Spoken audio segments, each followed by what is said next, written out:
Serikali ya Jamhuri ya Muungano wa Tanzania imesema inafuatilia kwa karibu hali ya usalama inayoendelea katika eneo la Mashariki ya Kati na kutoa taarifa kwa raia wake waliopo au wanaopanga kusafiri kwenda kwenye ukanda huo. Kupitia Wizara ya Mambo ya Nje na Ushirikiano wa Afrika Mashariki, serikali imeshauri Watanzania kuwa waangalifu kutokana na changamoto za kiusalama zinazoendelea katika baadhi ya nchi zikiwemo Bahrain, Israel, Kuwait, Qatar, Falme za Kiarabu na Oman.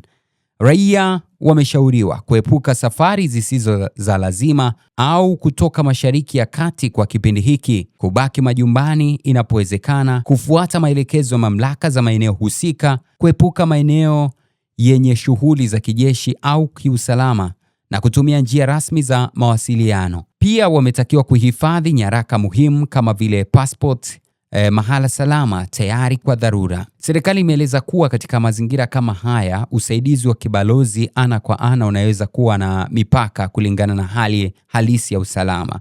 Hata hivyo, wamewahimiza Watanzania kujisajili kupitia mfumo rasmi wa wizara kwa ajili ya ufuatiliaji wa karibu na kuendelea kufuatilia taarifa kutoka kwa balozi zilizo katika nchi husika.